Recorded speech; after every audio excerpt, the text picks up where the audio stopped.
Wassalatu wassalamu ala asyrafil anbiya'i wal mursalin wa la hawla wa la quwwata illa billahil aliyyil azim. Amma ba'du. Faqad qala Allah Ta'ala fil Qur'anil Karim, hal yastawi alladziina ya'lamuuna wal ladziina laa ya'lamuun. Wa qala nabiyyuna Muhammad sallallahu alaihi wasallam, man salaka tariqan yaltamisu fihi 'ilman sahalallahu lahu tariqan ilal jannah. Al-hadis wa qala nabiyyuna Muhammad sallallahu alaihi wasallam. Alhamdulillah, syukur kita pada Allah Subhanahu wa taala. Pada malam hari ini Allah Subhanahu wa taala masih dengan kita nikmat untuk melaksanakan salat maghrib dengan berjamaah, dilanjutkan dengan pengajian Riyadhus Shalihin. Semoga Allah jadikan kita termasuk orang-orang yang taat, orang-orang yang saleh. Semoga Allah berikan kita berkah ilmu, berkah rezeki, berkah umur, anak-anak kita jadi anak yang taat pada Allah Subhanahu wa taala. Yang punya hutang, semoga Allah lunasi hutang-hutangnya. Yang punya masalah, semoga Allah selesaikan masalahnya. Dan untuk kita semua, semoga istiqomah menjalankan perintah Allah nanti dengan keadaan husnul khatimah. Dan sebelum dimulai pengajian, catat doanya Pak untuk jamaah saya di rumah sakit. Ya, atau berikan kesembuhan, kesehatan seperti semula. Lana wa lahumul Fatihah. A'udzu billahi minasyaitonir rajim. Bismillahirrahmanirrahim. Alhamdulillahirabbil alamin. Arrahmanir rahim. Maliki yaumiddin. Iyyaka na'budu wa iyyaka nasta'in. Ihdinas siratal mustaqim. Siratal ladzina an'amta 'alaihim ghairil maghdubi 'alaihim waladdallin. Bismillahirrahmanirrahim. 7 amalan kebaikan. Hadis nomor 849. Jadi memang di hadisnya itu tertulis 7 Pak. Tapi bukan berarti selain 7 gak baik gitu ya. Dan ini penyebutannya selalu ganjil. Karena memang Allah itu mencintai apa? Yang ganjil. Allah yuhibbul muttaqin. Wa Nabi Umar Bara' bin Azib radhiyallahu anhu qala amarna Rasulullah sallallahu alaihi wasallam bisabbi bi iyadatil marid wa tiba'il janais wa tashmitil 'atis wa nasril dha'if wa 'aunil madlum wa ifsha'is salam wa ibraril muhsin. Muttafaqun alaih. Hadza lafdhu riwayat Bukhari. Dari Abu Umarah Bara' bin Azib radhiyallahu anhu. Berarti Abi Umarah sama Azib ini sama-sama seorang sahabat. Makanya radhiyallahu anhu. Beliau berkata, Rasulullah sallallahu alaihi wasallam telah memerintahkan kami untuk melakukan 7 amalan kebaikan. Banyak Pak, 7. Yang pertama, menjenguk orang yang sakit, mengiringi jenazah, mendoakan orang yang bersin, menolong orang yang lemah, menolong orang yang didolimi, menyebarkan salam, berbuat baiknya orang yang bersumpah atau menepati sumpahnya. Muttafaqun alaih. Keterangan dalam hadis ini dijelaskan bahwa ada 7 amalan kebaikan yang diperintahkan oleh baginda Nabi SAW untuk dikerjakan. Jadi perintah di sini itu ada yang wajib, ada yang sunnah. Jadi nggak semuanya diartikan wajib, nanti kita bahas. Ya, nanti perintah itu amarona Rasulullah, berarti perintah atau mandatnya dari Nabi. Dan ke-7 amalan ini adalah simbol atau ciri-ciri sempurnanya keislaman ya. Keislaman seseorang. Ya, jadi kalau orang ini ngerjain amalan ini, inilah Islam. Islam ini banyak Pak. Kegiatannya itu banyak. Maka orang kalau nggak ngaji itu nggak paham Islam. Ya, karena Islam ini banyak sekali amalan-amalan kebaikan. Jadi bukan hanya sekedar sholat, puasa, zakat, haji. Namun di dalam Islam banyak sekali kebaikan demi kebaikan. Yang pertama adalah menjenguk orang yang sakit. Nah, iyadatul marid. Insya Allah nanti habis isya saya langsung praktek, Pak. Jadi saya mau tengok jamaah saya lagi sakit di rumah sakit. Praktek saja. Gak ada yang sakit di rumah Ustaz, ada yang demam mau doain. Di sini itu yang disebut sakit di sini baik sakitnya apa saja.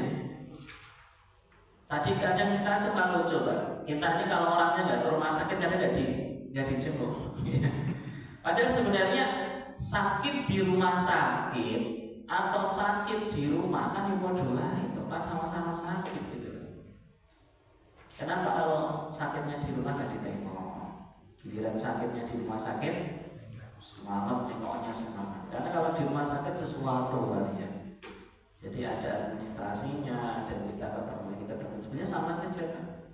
Ya, zaman Nabi malah nggak ada rumah sakit. Zaman Nabi itu adanya rumah sehat. Karena semua yang sakit dirawatnya di rumah, gitu ya. Jadi di rumah. Nah, ini sakitnya bebas. Yang paling jarang ditengok itu orang sakit gigi. Ya, jarang sekali ditengok. Makanya kalau ada orang sakit gigi itu pasti gak ada ditengok ini. Karena sakit gigi, padahal sakit gigi itu sakit banget loh, Pak. Ya mungkin yang ngerasain sakit gigi ya, itu sakit sekali, lebih sakit daripada demam, Pak. Tapi kok jarang nengok, sakit apa sih? Sakit gigi, sakit gigi. Padahal itu yang di rumah jerit-jerit. Yang di rumah teriak-teriak kesakitan, ya. Tapi apa itu responnya orang itu? Oh, sakit gigi. Kayak biasa saja. Mau dia sakit gigi, mau demam, namanya juga sakit. Nengoknya apa? Hukumnya sunnah, Pak. Dan hukumnya adalah sunnah. Jadi bapak nengok orang sakit menjalankan sunnah Nabi. Jadi sunnah itu kan gak hanya sekedar sholat, Pak. Sunnah itu apa sih? Sesuatu yang Nabi kerjakan. Dan kita sebagai umatnya itu melakukan apa yang dikerjakan Nabi. Nabi nengok orang sakit, ya kita nengok orang sakit. Kenapa kamu nengok orang sakit? Karena Nabi memerintahkan untuk nengok dan Nabi juga mengerjakan. Ini sosialnya bagus sekali. Yang sakit ditengok. Sebagian ulama mengatakan hukumnya fardu kifayah. Artinya kalau sampai satu kampung nggak ada yang nengok satupun, sekampung dosa semua, Pak. Ini yang paling ditekan itu RT-nya, kan jadi RT itu harus tahu kondisi warganya. Nanti ditanya RT-nya, ini di video ini biarin Pak, ya. Yang paling ketat pertanyaannya adalah Pak RT. Pak RT, kenapa kamu tidak nengok ya warga ini yang sakit? Dan menjenguk orang sakit ini enggak harus orang Islam, orang kafir pun juga boleh. Ya, ini sebagai simbol, Pak, bahwa kita ini apa? Rahmatan lil alamin. Banyak orang-orang kafir yang ketika sakit ditengok Nabi masuk Islam.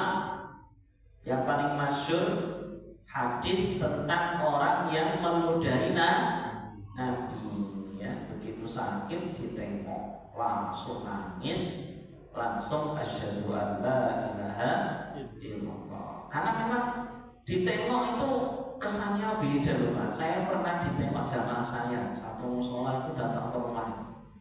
Walaupun hanya sekedar ngobrol, walaupun hanya sekedar apa? Bisa biasa gitu ya. Itu kesannya lain, membawa apa namanya itu semangat untuk bisa sehat kembali. Ya. Jadi kalau ada yang sakit, kesempatan Bapak.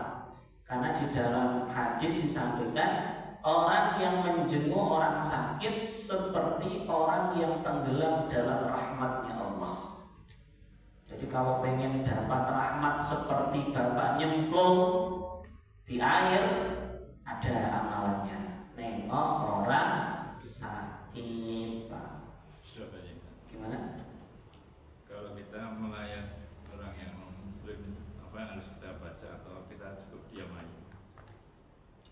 Orang non muslim takziah kepada orang non muslim.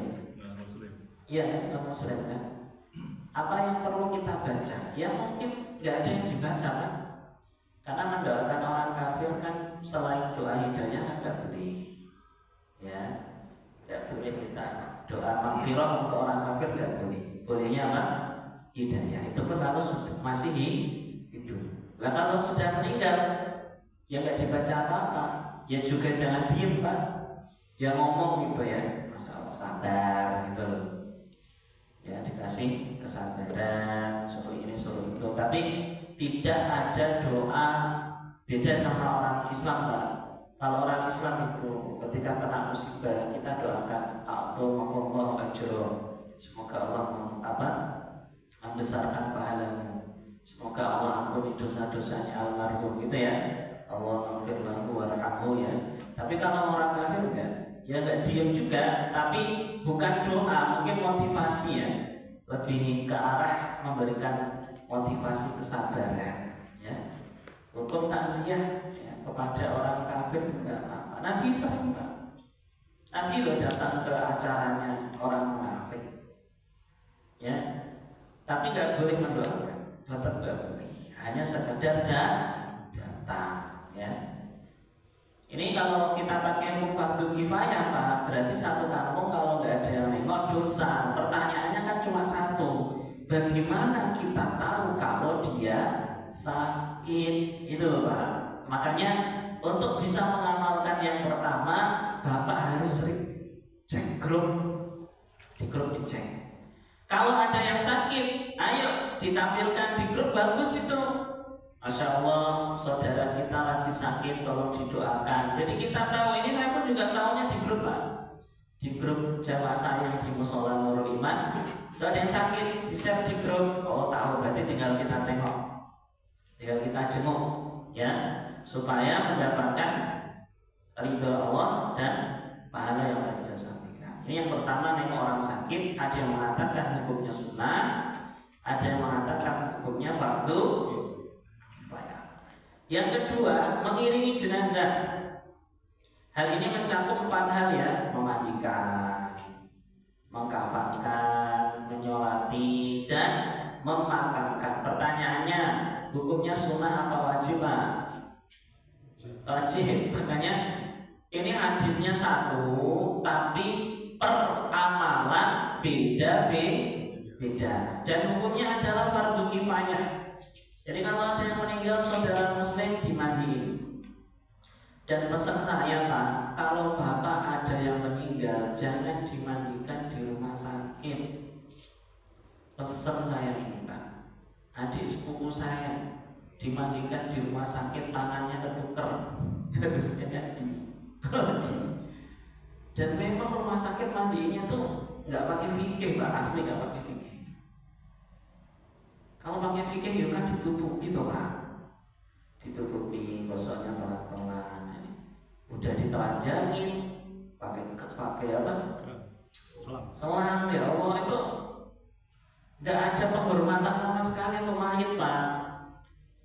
Pesan saya ya, kalau bapak-bapak ada saudara keluarga yang meninggal, terus rumah sakit nawarin, jangan mau, di rumah aja insya Allah. Atau bapak nemenin dah. Saya pernah Pak, kondisi adik sepupu saya itu di rumah sakit, tak lihat itu kayak gini banget gitu ya. Alasannya kenapa?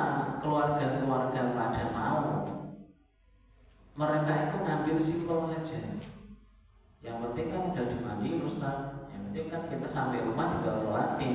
Iya, cuma momen-momen ini kan harusnya ya dari pihak keluarga atau Pak. Kalau di Jawa ini mandiin jenazah itu dibopong sama anak-anaknya, ya Pak ya. Ada nggak yang kayak gitu? Waktu nenek saya juga gitu, anak-anaknya semua gendong terus dimandiin gitu Pak. Terhormat Pak. Nah ini pesan saja, malah bagus yang memandikan anak-anaknya. Kalau istrinya yang mandiin suaminya gitu ya. Jadi kenapa seperti ini Ustaz? Karena Kalau keluarganya Pak, nanti ada aib, ada hal-hal yang kurang bagus, insya Allah tidak akan disebar-sebarkan, ya, karena masih keluarga sendiri. Jadi terus apa fungsinya amil? Amil hanya memandu kita sebagai pihak keluarga harus sikap itu. Ya. Yang ketiga, mendoakan orang yang bersin dengan catatan orang yang bersin adalah orang Islam dan dia membaca hamdalah. Jadi bersin kenapa didoain ya? Kenapa giliran menguap tidak didoain? Karena bersin itu dari Allah Pak. Ya, bersin dari Allah, nguap dari setan. Dan bersin tanda orang sehat kalau sekali. Kalau bersinnya 10 kali meriang gitu. Ya makanya dalam hadis ini ketika ada orang bersin sekali doakan. Dia baca alhamdulillah, kita doakan yarhamukallah. Kalau perempuan yarhamukillah. 2 kali yarhamukallah. 3 kali enggak sunah didoain lagi. Jadi kalau dalam hadis itu kalau ada 3 kali kita bilang kamu demam, semoga sembuh gitu loh. Ya, jadi mendoakan orang bersin sunnah. Itu pun kalau dia baca apa? Hamdalah. Kalau nggak baca ya nggak usah. Ya. Kalau nggak didoain, kamu nggak baca hamdalah. Bersin alhamdulillah. Nah, baru yarhamukallah. Yang keempat, apa? Kalau misalnya di dalam sholat ada yang bersin. Kita kan alhamdulillah masih masuk untuk Allah. Tapi kalau yarhamukallah, saya bilang nggak boleh diucapkan. Di sholat memang nggak boleh, karena yarhamukallah itu sama saja kita ngajak ngobrol orang. Karena ada kalimat K-nya itu. Maka ulama mengatakan jika ada yang bersin di dalam sholat, kemudian dia juga nggak sunnah baca alhamdulillah, harusnya gitu. Jangan bersin alhamdulillah terus dia sunnahnya yarhamukallah. Yang datang yang mana Pak? Hah? Yang yarhamukallah nggak boleh. Terus gimana? Dalam fikih disampaikan kalau ada orang bersin dalam sholat, kita mendoakannya nanti kalau udah salam. Kok dalam hati gimana? Ya doa dalam hati ya. Habis selesai assalamualaikum warahmatullahi wabarakatuh. Gitu loh Pak. Paham ya? Keterangannya gitu. Ya. Ya kalau yang bersin ya diem aja udah. Kan sholat. Masalahnya kondisinya apa? Sholat. Ya beda. Kalau bersih sampai 4 kali gimana? Tapi dia nggak sakit. Karena apa? Nggak tahu. Ya pokoknya di hadis itu 3 kali sudah nggak sunnah didoain. 2 kali maksimal 2 kali. Yang keempat, menolong orang yang lemah, yaitu dengan cara. Jadi orang lemah di sini bukan orang yang dianiaya ya Pak ya, tapi gini loh, maksudnya doif ini dalam salah dia bisa begini.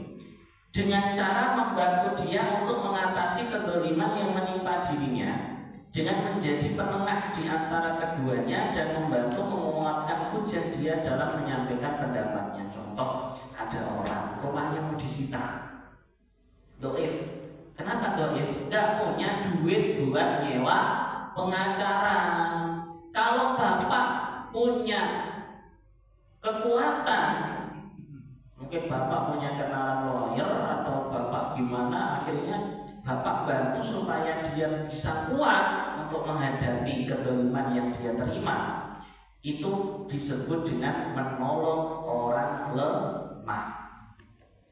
Jadi kan sekarang banyak kasus rumah disita, tanah disita karena dia nggak punya, akhirnya itu yang kemarin saya lihat di YouTube tuh ibu-ibu sambil megang apa itu surat tanah, nangis-nangis, ini saya sudah bayar pajak ini. Ya udahlah Pak, ya itu doif itu Pak. Sekarang kan kita punya konsep yang kuasa, yang punya wilayah, yang punya jabatan semena-mena, ya, yang nggak punya jabatan, yang nggak punya ini ditindas. Nah, bapak kok bisa bantu yang digituin, Pak? Ini yang disebut dengan nasrul dhaif. Ya, ini hukumnya gimana, Ustaz? Ya hukumnya kalau bapak punya kemampuan, kalau nggak punya gimana lagi? Sama-sama lemah. Kalau yang dulu orang-orang dhaif nggak bisa hijrah ke Madinah.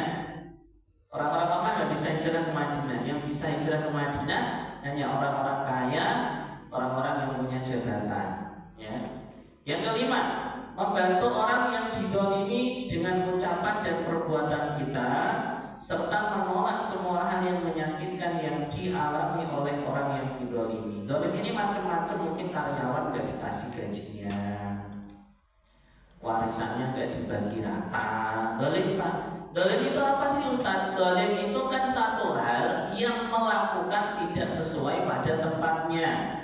Ya, contoh, gaji karyawan harusnya dikasih diupetik sama mandor, maka mandor dolim, karyawannya madlum, seperti itu, Pak.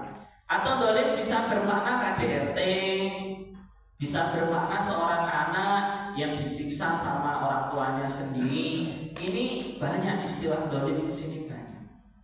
Ya, dolim itu apa? Orang yang diambil haknya oleh orang lain, itu namanya dolim. Kalau bapak bisa bantu dengan ucapan bapak. Kalau zaman sekarang ini ya pakai ketik tangan, kekuatan netizen. Ya, kekuatan netizen itu luar biasa loh, Pak. Bapak lihat itu, hashtag gitu. Itu kan sebenarnya kan didolimi dia. Karena orang jualan kok nggak dimaki-maki. Ya. Tapi luar biasa kekuatan netizen itu. Langsung, Pak, la ilaha illallah. Zaman sekarang orang itu lebih takut dengan komentar, Pak. Makanya sekarang lewat majelis mahkamah itu susah, pakai gratis aja komentar. Ya, komentar netizen ini menyeramkan sekali loh, Pak. Orang kaya bisa dibikin malu, pejabat bisa dibikin tobat. Maka itu juga kalau pakainya benar, Facebook bisa jadi amal, Instagram bisa jadi amal, komen YouTube bisa jadi amal kalau pakainya benar, yaitu untuk menolong orang-orang yang didolimi supaya mereka tidak terdolimi. Itu nggak apa-apa, itu masuk kategori nasrul madlum. Yang keenam, menyebarkan salam kepada yang dikenal maupun yang tidak dikenal. Kalau sekarang yang dikenal saja, yang nggak dikenal kan udah jarang orang mau salamnya. Yang ketujuh, berbuat baiknya orang yang bersumpah, sebagaimana seseorang yang bersumpah demi Allah, saya akan melaksanakan sholat, maka kita dituntut untuk membantu dia menjalankan sumpahnya agar dia terhindar dari melanggar sumpahnya. Jadi yang nomor 7 itu gini, Pak, ada orang sumpah, kita bantu mewujudkan sumpahnya. Ya, ada yang nandar juga hampir sama sumpah. Aku nandar gini-gini, nanti diingetin, Pak, kemarin kamu nandar gini, ayo dilaksanakan. Itu yang ketujuh. Ini kebaikan semuanya, dari pertama sampai ketujuh ini semuanya adalah kebaikan yang diperintahkan oleh baginda Nabi Muhammad SAW. Bapak pilih yang mana? Kalau bisa semuanya. Ya, kebaikan itu jangan milih-milih. Kalau kata guru saya, jika semuanya bisa, ngapain ini salah satu? Ya, kira-kira Bapak, Ustaz, kalau yang nomor ini saya nggak bisa, insya Allah kita nyari yang bisa saja. Hari ini saya mau ngamalin yang nomor 2, besok saya mau ngamalin yang nomor 3. Kalau Abu Bakar, Pak, semua hadis Nabi hatam, Pak. Abu Bakar adalah manusia atau sahabat yang mengamalkan perintah Nabi 100%, Pak. Luar biasa. Sehingga 8 pintu surga memanggil-manggil nama Abu Bakar. Kenapa? Semua amalan sudah dijalankan. Kita aja ada yang kebuka 1 itu alhamdulillah. Ya. Ini Abu Bakar 8, semuanya dibuka. Nengok orang sakit sering, Ya, terus apa lagi itu? Urusin jenazah sering, doakan orang bersihin sering, nolong orang dhaif sering, termasuk yang ditolong oleh Abu Bakar itu Bilal bin Rabah. Bilal bin Rabah itu dibeli, dimerdekakan. Yang merdekakan siapa? Abu Bakar. Oh, luar biasa Abu Bakar. Sehingga Nabi itu memuji Abu Bakar itu gambarannya gini. Imannya Abu Bakar dengan umat selain Abu Bakar seperti tetes bagi lautan. Mantap. Gak ada apa-apanya Pak donatur zaman sekarang. Ya. Umar saja belum bisa dan tidak akan pernah bisa mengungguli Abu Bakar. Kenapa? Mengamalkan semua hadis. Ya. Hadis nomor 850. Amalan yang akan mengantarkanmu ke dalam surga. Wa an Abi Hurairah radhiyallahu anhu qala la tadkhulul jannah hatta tu'minu wa la tu'minu hatta tahabu awala adullukum ala syai'in idza fa'altum tahabbtum afsu salam bainakum rawahu Muslim. Dari Abu Hurairah radhiyallahu beliau berkata Rasulullah SAW bersabda, tidak akan masuk surga sehingga kalian beriman, dan tidak akan sempurna iman kalian sehingga kalian saling mencintai. Maukah aku tunjukkan kepada kalian terhadap sesuatu yang jika kalian mengerjakannya kalian akan saling mencintai? Sebarkanlah salam di antara kalian berdua. Hadis riwayat Imam Muslim. Keterangan dalam hadis ini dijelaskan bahwa surga hanya diperuntukkan bagi orang-orang yang beriman, Pak. Ini sudah jelas ya. Jadi yang masuk surga itu cuma orang muslim, hanya orang mukmin. Enggak mukmin enggak masuk surga. Enggak boleh kita ragu. Dari kalau kita bulan raiba fi. Sebagaimana disampaikan dalam surat Al-A'raf ayat ke-40, innallaha harramahuma 'alal kafirin. Sungguh Allah telah mengharamkan keduanya bagi orang-orang kafir. Jadi orang kafir enggak masuk surga itu paten, Pak. Tapi kalau matinya kafir ya. Tapi kalau orangnya masih hidup kita nggak boleh kamu neraka nggak boleh, karena dia belum mati. Takutnya sebelum mati dia masuk Islam. Jadi kalau ada orang nanya, Ustaz, orang kafir masuk neraka, ya berarti tetangga saya, jangan dulu. Tetangga kamu masih hidup nggak? Masih, Ustaz. Kalau masih jangan bilang masuk neraka. Kita lihat dulu. Kalau dia matinya kafir, baru paham ya. Kalau matinya kan kafir, karena kita nggak ada yang tahu, Pak. Manusia itu nggak ada yang tahu matinya Islam atau kafir. Bersesok 250 tahun ibadah, nggak pernah maksiat sekedip mata pun, matinya murtad, Pak. Bal'am bin Ba'urah, ulama Bani Israel pada era masanya Nabi Musa alaihissalam, matinya murtad. Itu gak ada yang tahu ya.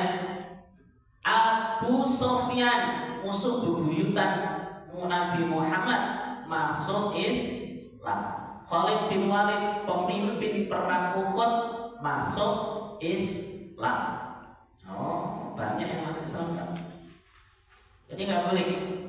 Nanti kalau ada yang nanya tetangga saya, ya nggak tahu.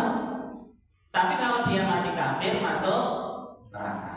Ya, yang karena hanya orang Islam yang boleh masuk surga. Dan syarat yang berikutnya agar iman seseorang sempurna adalah dia saling berkasih sayang dan saling mencintai dan berempati kepada sesama muslim. Jadi kalau ada orang Islam lihat orang susah kok biasa saja, itu imannya belum sempurna itu. Lihat orang dorong motor bensin habis kok malah dilihatin doang, imannya belum sempurna. Lihat orang dorong motor dibilang motornya dilem apa? Lempar ganti yang baru. Nolong enggak, ketawa iya. Belum sempurna iman itu, Pak. Ya. Orang kalau punya iman yang sempurna sama saudara muslim empati. Saya tanya sama bapak punya istri, istrinya jalan dorong motor, dibantu apa ditinggalin? Dibantu apa ditinggalin, Pak? Kenapa dibantu? Istri sendiri. Kalau istri orang bingung kan? Bingung toh? Jawabnya bingung kan? Kalau istri orang ya ora oleh to Ustaz, nanti suaminya marah. Makanya yang dimaksud di sini ya sesama muslim. Ya minimal kalau istri orang ya ditanya motornya kenapa. Kalau butuh bensin ya beli bensin, itu aja Pak. Ya, ada orang lupa bawa dompet, tahu-tahu bensinnya habis. Saya pernah mengalami momen itu. Untung ada orang baik saat itu. Berhenti dia kasih itu. Udah, Ustaz sini aja tak beli bensinnya. Ya, makanya saya kalau ketemu orang dorong motor saya berhenti Pak. Karena saya pernah mengalami momen ditolong orang. Ternyata ditolong orang itu yo berkesan sampai sekarang. Jadi betul kata ahli hikmah, yang tahu rasanya susah ya orang susah. Yang sering bantu orang susah ya orang susah. Jadi kalau nggak pernah bantu orang berarti nggak pernah susah masalahnya. Makanya orang kaya itu kadang empatinya kurang karena nggak pernah susah. Dan ketika mencintai adalah masalah hati yang tidak dapat dipaksakan. Kan syaratnya iman sempurna kan harus mencintai. Lah mencintai kan nggak bisa dipaksa Pak. Bapak kalau memang nggak suka ya nggak bisa menyukai seseorang, itu susah. Maka Nabi memberikan asbab agar seseorang bisa mencintai, yaitu dengan menampakkan salam kepada orang lain. Karena dengan salam ya, dengan salam ini ya, bukan salam ini, salam ini ya, Allah akan timbulkan rasa kasih sayang kepada orang yang disalami. Ternyata Pak, Assalamualaikum itu adalah mahabbah yang paling jos. Bapak kalau pengen dicintai orang dan orang mencintai Bapak, gak perlu Bapak sering ngasih duit, gak perlu. Salam saja. Assalamualaikum, Assalamualaikum, Assalamualaikum. Ini hadisnya, ini dalilnya, ini amalannya. Jadi kalau sering salam pasti senang. Allah yang akan menyatukan ini sama ini. Karena sering salam jadi akrab. Saya betul Pak, ini saya alami betul Pak. Yang sering saya ceritakan ke Bapak, saya punya tetangga orangnya jutek. Bapak-bapak, kalau saya lewat, dia diem, ya saya juga diem. Ya, lama-lama kok kayaknya nggak asik kayak gini terus. Saya mulai salam, Assalamualaikum Pak, Waalaikumsalam Pak Haji. Sekarang Pak, kadang saya diem, dia salam duluan. Waalaikumsalam Pak Haji gitu. Luar biasa, masih berubah Pak. Sekarang negur terus ini. Padahal awalnya nggak negur. Ini bukti memang salam itu cara untuk tawadun. Jadi Bapak kalau kok ada rasa benci sama orang, itu pegang tangannya Assalamualaikum Pak, insya Allah bencinya hilang. Termasuk untuk menghilangkan kebencian itu salam. Anak kecil berantem sama kakaknya, pegangan tangan, salam, Assalamualaikum, Waalaikumsalam. Insya Allah bencinya hilang. Ini hadisnya amalannya. Cara mengendalikan orang yang bermusuhan adalah sering mengucapkan salam. Betul itu, silakan Bapak. Ini hadis harus bertanya. Ini hadisnya Imam Muslim loh Pak, soalnya ini. Ya. Jadi artinya, dan saya sudah membuktikan bahwa hadis ini memang benar-benar paten Pak. Kalau Bapak sering salam, hubungannya tetap lain. Saya tanya sama Bapak, ditegur sama tidak ditegur beda nggak di sini rasanya? Beda nggak? Beda. Assalamualaikum, Waalaikumsalam. Berarti saya diajeni. Bahasa Indonesia diajeni itu apa? Dihargai. Karena memang betul, Bapak bisa rasakan datang ke acara kondangan, tapi nggak disalamin, gimana rasa hati Pak? Udah capek-capek datang nggak disalam saya Ustaz, sakit hati saya. Kan itu kan? Maka kebalikannya, kalau disalami hatinya tenang, hatinya cinta. Maka Bapak kalau masuk masjid, masuk mushola, ketemu jamaah, Assalamualaikum, Assalamualaikum. Dan ini penting. Maka ini yang menjadi asbab kenapa sih di Indonesia rukun-rukun, karena habis selesai sholat Assalamualaikum. Gini, tapi sekarang sudah mulai dihilangin ya. Orang mau salam sama kanan kiri takut dibilang bid'ah, akhirnya saling benci. Betul kan? Masjid-masjid yang nggak gini-gini itu ininya beda, ininya lain ini Pak. Asli betul. ininya lain ini, agak ada rasa dokol-dokol dikit ini. Tapi masjid-masjid yang Sallallahu ala Muhammad, oh artinya adem-adem itu. Gak percaya Bapak, buktikan ya. Salaman ini bisa menghilangkan kebencian, kedongkolan hati. Makanya kalau nggak mau salaman habis sholat, ya salaman pas semau sholat. Kita ketemu Bapak kan datang jamaah sholat sunnah, datang sholat sunnah, nggak nyapa, nggak negur, selesai sholat nggak zikir, langsung pulang. Oh ini model ini. Ini nggak boleh kayak gini nih sebenarnya Pak. Saya bukan menyinggung ya, tapi ini akan menimbulkan kedengkian. Dengki buat orang di sekitarnya.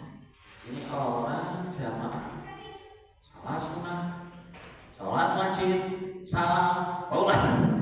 Ini kita nggak dianggap ya Ustaz ya. Negur kok enggak ya? Ayo Pak. Bapak lebih senang yang mana? Kalau datang assalamualaikum, assalamualaikum, atau yang model kayak gitu? Pilih mana Pak? Ya udah. Bapak kalau pilih yang nomor ini, yang ketika diamalkan, dijalankan, sebisa mungkin anak-anak kita juga kayak gitu. Nah, nanti kalau kamu sholat, kamu masuk tuh salamin orang-orang. Jangan masuk langsung sholat sunnah, nunggu qomat, langsung apa? Sholat dulu dong. Sholat dulu, habis salam nggak dikira masuk pulang, kayak gitu terus. Ininya kurang bagus, contoh ini kurang bagus. Ya, karena saya dulu dididik di kampung saya itu sama semua jamaah itu sayang gitu, sama semua jamaah itu akrab. Kenapa? Ada salam. Apalagi kalau habis selesai doa, habis selesai salam, Bapak sempetin ngobrol-ngobrol dulu sama jamaah. Itu lebih asik lagi. Soalnya kalau ketemu di rumah susah Pak. Momen yang paling asik untuk bertemu itu di masjid sebenarnya. Kalau di rumah kan ya Allah, saya jamin Bapak ketemu orang di rumah sama di masjid lebih gampang mana? Di masjid kan? Kalau di rumah takutnya dia ngantor, takutnya dia kerja, takutnya ganggu lagi makan. Kalau di masjid kan lagi senggang semua nih. Ya ada yang makan di sini kan nggak mungkin ada yang bawa nasi padang ke masjid sambil nunggu sholat gitu kan? Nunggu sholat bawa nasi padang kan nggak mungkin Pak. Tapi kalau Bapak pengen ketemu di rumah kan ada yang lagi makan, ada yang lagi mandi dan lain sebagainya. Maka jadikanlah masjid sebagai sarana tempat untuk saling berkasih sayang. Gimana caranya? Ketemu salah. Insya Allah ya, kita yang amalkan insya Allah dan diamalin Pak. Alhamdulillah saya juga udah amal ya. Ini Isa berapa menit lagi? 8 menit lagi. Cukup lah waktunya. Kita baca. Masuk surga dengan selamat. Dari Abi Yusuf Abdullah bin Salam, beliau berkata, aku pernah mendengar Rasulullah SAW bersabda, wahai manusia, sebarkanlah salam dan berikanlah makan dan sambunglah silaturahmi dan sholatlah di saat orang-orang tertidur, maka kamu akan masuk surga dengan selamat. Keterangan, memulai salam adalah sunnah. Jadi assalamualaikum sunnah, menjawabnya wajib kifayah. Jadi kalau nggak ada yang jawab kena dosa. Dan memberi makan bisa dikatakan sunnah, sebagaimana menjamu tamu. Jadi ngasih makan sunnah itu ngasih makan kalau ada tamu ke rumah. Ya, kita punya budaya yang sangat bagus Pak. Ini budayanya orang mukmin. Ada tamu yang minimal disuguhi air tuh Pak. Saya itu pernah bertamu, air lo nggak keluar sama sekali. Air lo nggak keluar. Ngobrol setengah jam. Air nggak keluar, ya Allah. Ini apa ini? Ini bukan Ramadan Pak ya. Ya. Ini kalau di kampung malu Pak bertamu kayak gitu. Kalau di kampung itu ya minimal ya teh manis ya. Apalagi syukur-syukur dikasih kopi, makanan, snack gitu loh Pak. Itu namanya tamu. Orang tamu diajak ngobrol nggak dikasih setengah jam. Wah ya Allah. Ini bertamu padahal Pak, bertamu. Ya, menjamu tamu itu sunnah Ustaz. Iya memang gak dosa. Gak ngasih tamu makan ya gak dosa. Gak ngasih tamu minum gak dosa. Tapi makruh.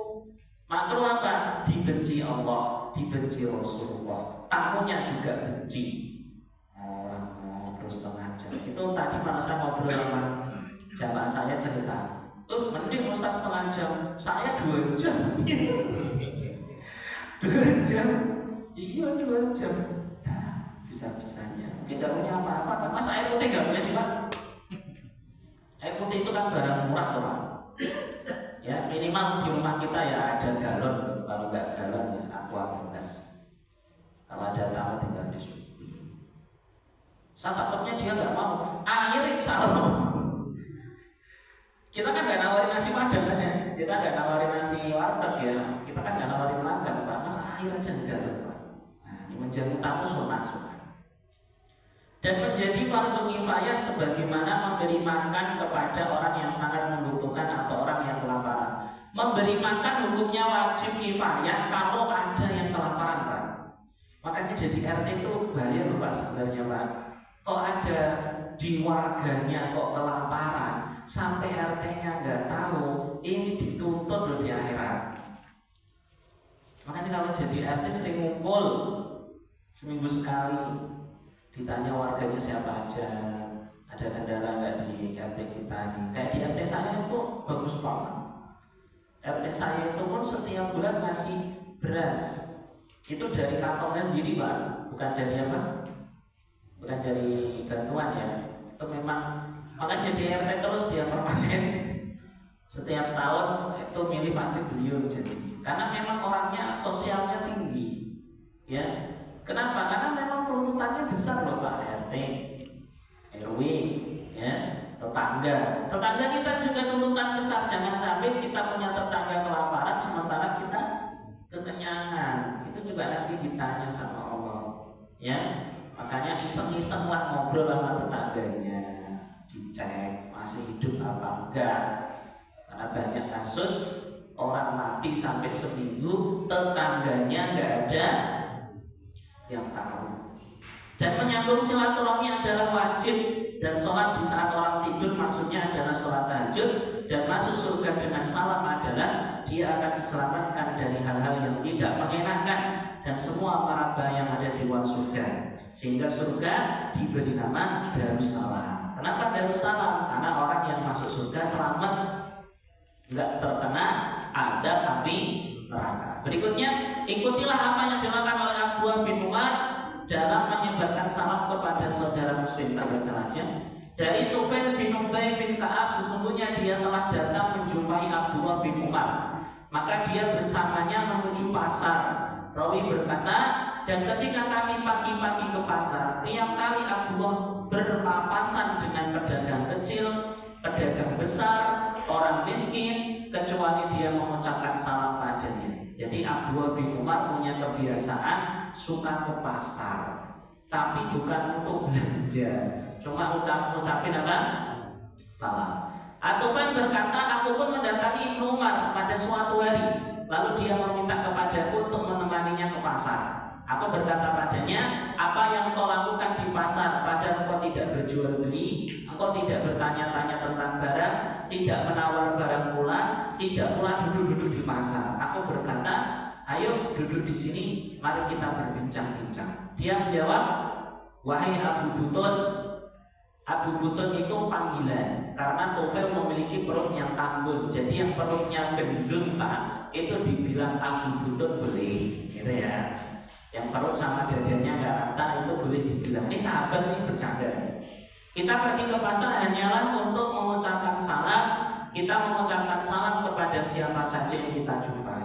Dalam hadis ini disampaikan, dibolehkan memanggil teman dengan menyebutnya fisiknya pun nggak apa-apa.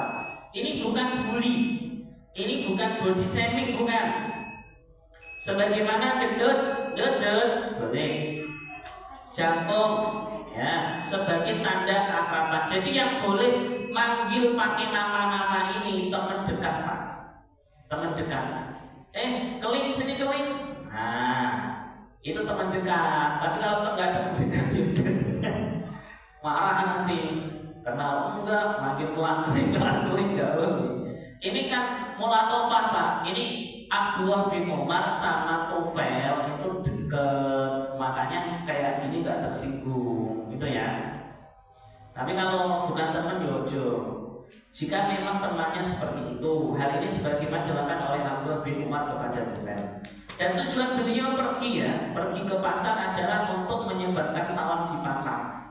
Jadi di pasar itu nyebarin salam saja. Dimana sudah kita pahami bahwa pasar adalah tempat yang lalai, sehingga dengan salam akan mengingatkan mereka kepada zikir. Dan dalam hadis disampaikan dzakirullah fil ghafilin bimanzilati sabir fil farin. Rasulullah bersabda, orang yang berzikir di kumpulan orang-orang yang lalai sebagaimana orang yang tetap bersabar di kumpulan orang-orang yang lari dari medan perang. Jadi Bapak kalau pengen dapat pahala berjuang di medan perang walaupun kondisi parah, itu amalannya datang ke pasar hanya untuk salam. Kenapa? Orang pasar itu orang lalai Pak, nggak ingat akhirat pikirannya bahasa kita ini. Maka dengan kita ucapin salam, kita termasuk orang yang berzikir di tengah-tengah orang lalai. Itu pahalanya apa? Sebagaimana orang yang tetap bersabar di kumpulan orang-orang yang lari dari medan perang. Jadi teman-teman kita kabur, kita masih tetap maju. Nah, itu pahalanya. Kalau Bapak bisa zikir di tengah-tengah pasar. Ya kalau la ilaha illallah dibilang orang gila Pak. Di pasar la ilaha illallah apa kamu di tengah-tengah pasar la ilaha illallah. Maka cara paling mudah gampang. Assalamualaikum tukang sayur, assalamualaikum tukang ikan. Biasanya yang bisa ngelakuin ini dan tidak dibilang aneh bupati Pak. Bupati tengok pasar. Assalamualaikum, Pak Bupati, salam. Cakep, Pak Lurah, cakep, Pak Camat, cakep. Ya kan gitu ya. Karena kan lurah terjun pasar kan cakep Pak, kan gitu ya. Atau bupati terjun pasar, coba paling kan lakukan tujuannya apa ya gitu ya. Maka dengan menyebarkan salam di pasar, kita telah mengamalkan hadis ini. Kalau nggak bisa ya di mall lah. Di pasar kan halus, di mall saja. Datang ke mall, assalamualaikum, salam. Tapi dipastikan yang kita salamin orang Islam. Nah ini kenapa Abdullah berani Pak? Karena memang zamannya Abdullah yang di pasar isinya orang Islam. Nggak ada orang kafir ya. Subhanallah, asyhadu an la ilaha illa anta astaghfiruka wa atubu ilaik. Assalamualaikum warahmatullahi wabarakatuh. Waalaikumsalam warahmatullahi wabarakatuh.